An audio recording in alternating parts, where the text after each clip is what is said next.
Hello viewers, welcome to the grow Telugu YouTube channel. నేను ఇప్పుడు ఒక లిస్ట్ని చదువుతాను. ఈ సెక్టార్స్లో ఏ సెక్టార్ అసలు మన దేశం యొక్క అభివృద్ధిలోనే ఎక్కువ పాత్రని పోషించబోతుంది అనే క్వశ్చన్ కానీ మిమ్మల్ని అడిగితే తక్కువని మీరు సమాధానం చెప్పగలుగుతారా? I would say tech sector, infrastructure and manufacturing, I think export oriented stocks, hospitality, mid-cap IT. EV. I think AI has quite a lot of potential. I feel defense. I think insurance is something that's going to grow really well. So ఇవన్నిట్లోని ఏదైనా ఒక్కటి చెప్పండి అని అంటే మీరు చెప్పగలుగుతారా answer అని అంటే ప్రతి ఒక్కరికి అదే సమస్య. అసలు దేశం ఎలా పెరగబోతుందో, ఏ దిశలో వెళ్ళబోతుందో అండ్ దీంట్లోకి ఎటువంటి సెక్టార్స్ ఎక్కువ మొత్తంలోనే కాంట్రిబ్యూట్ చేయబోతున్నాయి అనే విషయం కానీ తెలిస్తే మీకు నాకు అసలు సమస్య ఎందుకండి, దాంట్లోనే ఇన్వెస్ట్ చేసి మంచి రిటర్న్స్ అనేవి పొందుతాం కదా. కాకపోతే ఇక్కడ మనం ఫాలో అయ్యే టెక్నిక్ ఆర్ ఏదన్నా ఒక టెక్నిక్ ఉందా, ఏదన్నా ఒక ఇండెక్స్ ఉందా, ఏదైతే మనకి మొత్తం పర్ఫార్మెన్స్ లాగే మనకు కూడా రిటర్న్స్ని తీసుకొచ్చి పెడుతుంది అండ్ అన్ని రకాల కంపెనీస్లో అన్ని రకాల సెక్టార్స్ని కవర్ చేసి మనం ఇన్వెస్ట్ చేయగలమా అంటే అరే ఏంటిది చాలా క్రేజీగా ఉంది కదా అని అనిపిస్తుంది కదా.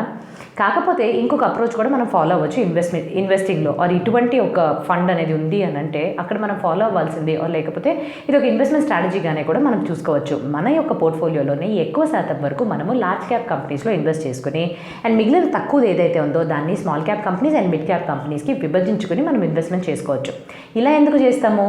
ఎందుకంటే లార్జ్ క్యాప్ కంపెనీస్ ఎప్పుడు స్థిరంగా రిస్క్ అనేది తక్కువ ఉంటాయి కాబట్టి. Small cap mid cap sometimes అవి మల్టీ బ్యాగర్స్గా టర్న్ అయ్యి అరే 1 నుంచి 100 వరకు వెళ్ళిపోయింది, ఈ స్టాక్ని మనం పోర్ట్ఫోలియోలో ఇంక్లూడ్ చేసుకోవడం వదిలేసాం కదా అనే ఒక రిగ్రెట్ ఉండకుండా ఎంతో కొంత స్మాల్ క్యాప్ అండ్ మిడ్ క్యాప్ని ఇంక్లూడ్ చేసుకుంటే దాని యొక్క పర్ఫార్మెన్స్ బట్టి కూడా మీ పోర్ట్ఫోలియోని మార్చుకోవచ్చు. కాకపోతే మనం అందరం కూడా రిస్క్ తక్కువ ఉండి పెట్టిన క్యాపిటల్ ఎంతో కొంత అప్రిషియేట్ అవ్వాలి ఆర్ ఎలాగైనా అది మిగిలి మంచి రిటర్న్స్ వస్తే చాలు అని అనుకుంటున్న వాళ్ళకి తప్పకుండా ఈ లార్జ్ క్యాప్ కంపెనీస్లో ఎక్కువ మోతాదులో ఇన్వెస్ట్మెంట్స్ చేసుకోవచ్చు. ఇది మరి ఏదో ఇన్వెస్ట్మెంట్ టెక్నిక్ ఆర్ ఎక్కడి నుంచో బయట నుంచి నేర్చుకున్నది అయితే కాదండి. మనము డైలీ లైఫ్లోనే ఒక చిన్న ఉదాహరణని తీసుకుందాం. ఒక రెస్టారెంట్కి వెళ్ళాలి అని అనుకుంటున్నారు అనుకోండి, మీరు అప్పుడు ఏం చేస్తారు? ఆ పర్టికులర్ తెలిసిన రెస్టారెంట్స్ ఆర్ చాలా ఫేమస్ అయిన రెస్టారెంట్స్ని ఎప్పుడు ఎంచుకొని పెట్టుకుంటారు. సో ఎప్పుడన్నా గబుక్కని వెళ్ళాలంటే ఈ రెస్టారెంట్స్కి వెళ్తారు. అలాగే కొత్త వాటిని కూడా ఎందుకు ట్రై చేయకూడదు అనే ఉత్సాహం మనలో ఉంటుంది. సో వాటిని కూడా సర్చ్ చేసి రివ్యూస్ చదువుకుని మళ్ళీ మనం ఆ హోటల్స్కి కూడా వెళ్తాం. సపోజ్ అక్కడ కానీ టేస్ట్ నచ్చితే మళ్ళీ వాటికి వెళ్ళి రిపీట్ చేస్తాము. సో ఇలాగ మనము ఫేమస్ హోటల్స్ అంటే స్టాండర్డ్గా ఉండే హోటల్స్ అండ్ కొత్త హోటల్స్ యొక్క మిక్స్ని ఎలా ట్రై చేస్తామో అలానే మన పోర్ట్ఫోలియోలో కూడా ట్రై చేస్తే బెటర్. కాకపోతే ఇప్పుడు నేను చెప్పే ఇన్వెస్ట్మెంట్ టెక్నిక్ ఆధారంగా ప్రతి ఒక్క సెక్టార్లో అన్ని కంపెనీస్లోని మనం ఇన్వెస్ట్మెంట్ చేయాలి అని అంటే వాటి యొక్క పర్ఫార్మెన్స్ని ట్రాక్ చేస్తూ కూర్చోవాలి. ఇది ఎంత టైం వేస్ట్ అయిన పని. సో అసలు ఇది సాధ్యమే పడినప్పుడు ఎందుకు ఇంతలాగా నేను మాట్లాడుతున్నానని మీకు డౌట్ రావచ్చు. కాకపోతే సాధ్యపడుతుందండి. అయితే ఒక ఫండ్ ఏదైతే మన దేశంలోనే ఉండే మార్కెట్లో 96% ఉండే కంపెనీస్ అంటే అన్నిటి యొక్క మిక్స్ అన్ని సెక్టార్స్కి సంబంధించి అండ్ అన్ని పెద్ద పెద్ద కంపెనీస్ నుంచి చిన్న కంపెనీస్ మిడ్ క్యాప్ కంపెనీస్ అన్ని రకాల కంపెనీస్తో మిక్స్ అయ్యి ఉండే ఒక ఇండెక్స్ ఫండ్ దాని యొక్క పర్ఫార్మెన్స్ని ట్రాక్ చేసి మనకు చెప్తుంది అని అంటే నమ్ముతారా? అండ్ ఇమీడియట్గా మీరు ఏమనుకుంటారు, నిఫ్టీ 50 కదా అని. కానీ అది జస్ట్ టాప్ 50 కంపెనీస్ యొక్క పర్ఫార్మెన్స్ అండ్ దాని యొక్క కాంపోజిషన్ని తీసుకుని వర్కౌట్ అవుతుంది. కానీ టెక్నికల్గాను ఇంకా మంచి అంటే 96% ఆఫ్ ద మార్కెట్ని మీరు అనలైజ్ చేయగలిగిన ఈ పర్టికులర్ ఫండ్ ఏంటి అని అంటే నిఫ్టీ యొక్క టోటల్ మార్కెట్ ఇండెక్స్ ఫండ్ అనమాట. సో ఈ టోటల్ మార్కెట్ ఇండెక్స్ ఫండ్లోనే నేను ఇంతకుముందు చెప్పిన ఇన్వెస్ట్మెంట్ స్ట్రాటజీగానే ఇక్కడ ఎక్కువ శాతం అంటే 72% లార్జ్ క్యాప్ ఫండ్స్లోని ఇన్వెస్ట్మెంట్స్ చేస్తే మిడ్ క్యాప్లో 16.25% అండ్ స్మాల్ క్యాప్లో 11.9 అంటే దగ్గర 12%. సో ఇంత తక్కువ రేషియోలోని ఈ స్మాల్ క్యాప్ మిడ్ క్యాప్కి మీ యొక్క రిస్క్ని తగ్గిస్తూ ఎక్కువ మోతాదులో లార్జ్ క్యాప్ కంపెనీస్ దగ్గర నుంచి ఎక్స్పోజర్ అనేది పొందుతున్నారు.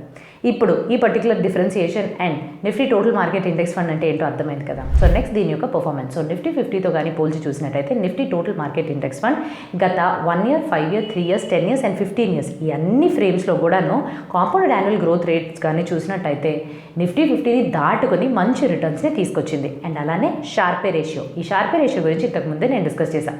ఏదైనా ఒక ఇన్వెస్ట్మెంట్ చేసేటప్పుడు స్టాండర్డ్ డీవియేషన్ ఎంత ఉంటుంది అంటే పాస్ట్లోనే ఆ పర్టికులర్ ఫండ్ ఎటువంటి రిటర్న్స్ ఇచ్చింది అండ్ ఇప్పుడు ఎలాంటి రిటర్న్స్ ఇస్తుంది, ఈ రెండింటికి మధ్య వ్యత్యాసం ఏంటి. సో దీన్ని స్టాండర్డ్ డీవియేషన్ అని అంటాం. దీన్ని కొలవడానికి మనం షార్పే రేషియోని యూజ్ చేస్తూ ఉంటాం.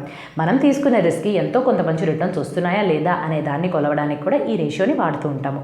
అయితే గత ఈ పర్టికులర్ టైం ఫ్రేమ్స్లో కానీ నేను ఇప్పుడు చెప్పిన 1, 3, 5, 10, 15లోని కానీ చూసినట్టయితే షార్పే రేషియో ఈ టోటల్ మార్కెట్ ఇండెక్స్ ఫండ్కి నిఫ్టీ 50 కన్నా ఎక్కువ ఉంది అంటే బెటర్ రిటర్న్స్ ఇస్తుంది రిస్క్కి అన్నది ఇక్కడ మనం తెలుసుకోవాల్సింది.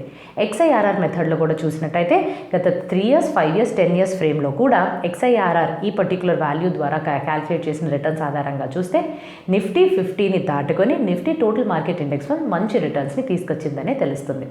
అయితే దీంట్లో ఇన్వెస్ట్మెంట్ ఎలా చేయాలి? గ్రో వాళ్ళు ఇండియాలో మొట్టమొదటిది టోటల్ మార్కెట్ ఇండెక్స్ ఫండ్ని లాంచ్ చేశారు. అండ్ ఇందులోనే మీరు కేవలం రూపాయల సిస్టమాటిక్ ఇన్వెస్ట్మెంట్ ప్లాన్ తోటి ఎస్ఐపి తోటి మీరు స్టార్ట్ చేసుకోవచ్చు. అయితే ఇంతకుముందు ఈ టోటల్ మార్కెట్ ఇండెక్స్ ఫండ్ ఎక్కడన్నా సక్సెస్ అయ్యిందండి యుఎస్లోనే. సో యుఎస్లోనే అతిపెద్ద టోటల్ మార్కెట్ ఇండెక్స్ ఫండ్ అయిన వాన్గార్డ్ యొక్క total stock market index fund దాదాపుగా $1.4 ట్రిలియన్ వరకు దాని యొక్క అసెట్స్ మేనేజ్ చేస్తూ ఆ దేశంలోని మంచి రిటర్న్స్ అండ్ మంచి సక్సెస్నే చూసిందని చెప్పుకోవచ్చు. సో ఇంకేమైనా ఎక్కువ ఉందా? లేదు. సో ఇదేనండి. సో మంచి ఇన్ఫర్మేషన్ని అందించాను కదా. కాకపోతే మీరు ఇన్వెస్ట్మెంట్ చేయాలి అని అనుకున్నప్పుడు తప్పకుండా మీ యొక్క రిస్క్ అపిటైట్ని మీ ఫైనాన్షియల్ అడ్వైజర్స్ని సంప్రదించుకున్న తర్వాత నిర్ణయించుకుని మిగతా రీసెర్చ్ అన్ని కూడా చేసుకున్న తర్వాత మీ పరిస్థితికి తగినట్టుగా ఈ పర్టికులర్ ఇన్వెస్ట్మెంట్స్ చేయాలి అని కోరుకుంటూ మా గ్రో తెలుగు యూట్యూబ్ ఛానల్కి సబ్స్క్రైబ్ చేసుకోవడం మర్చిపోకండి. Thank you and have a happy and very safe investing.